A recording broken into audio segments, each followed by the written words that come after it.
Hello everyone, welcome to my video. সবাই কেমন আছে? আশা করি সবাই ভালোই আছো। তো ওমকারেশ্বরে লাস্ট দিন বলতে ভোরবেলা ওই দিন আমাদের ট্রেন ছিল। তো ভোরবেলা সবাই মিলে রেডি হয়ে বেরিয়ে পড়লাম স্টেশনের উদ্দেশ্যে। কিন্তু স্টেশনটা ওখান থেকে অনেকটাই দূর। আসার সময় যারা ভিডিও দেখেছো তারা অবশ্যই দেখেছো, ওখান থেকে 2.5 ঘন্টার রাস্তা। তো যেতে যেতেই সকাল হয়ে গিয়েছিল।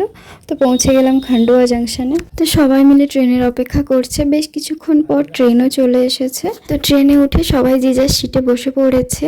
তারপর সবার সাথে একটু গল্প করছিলাম বসে। দেন কিছুক্ষণ পর সবাই মিলে খাওয়া দাওয়া করে নিলাম। ট্রেনে আর কাজ কি, খাওয়া, ঘুমানো, একটু গল্প করা, এইসবই। আর আমাদের ট্রেন জার্নিটাও ছিল 30 ঘন্টার, তো অনেকটাই টাইম। তারপর কিছুক্ষণ পর লাঞ্চের সময় হয়ে যেতে লাঞ্চ করে নিয়েছিলাম।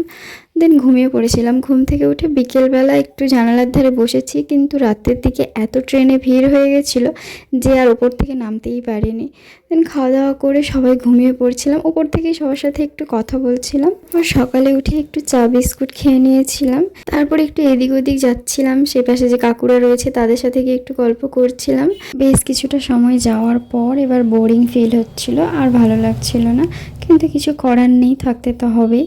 তারপর ঠিক নামার আগের মুহূর্তে আবার কাকুদের সাথে গিয়ে একটু গল্প করছিলাম। সবার সব কিছু গোছানো হয়ে গিয়েছে তখন। কিছুক্ষণের মধ্যে হাওড়াতে নেমে পড়েছি। তারপর খাওয়া দাওয়া করে আবারও আমরা ট্রেনে উঠে পড়েছি। এবার যে যার বাড়ি যাওয়ার পালা। তো এই ট্রেনে বসে সবাই মিলে যে যার হিসাব করে নিচ্ছিল টাকা পয়সার। যাই হোক, তারপর সবাই মিলে গল্প করতে করতে যে যার বাড়ি চলে গেলাম।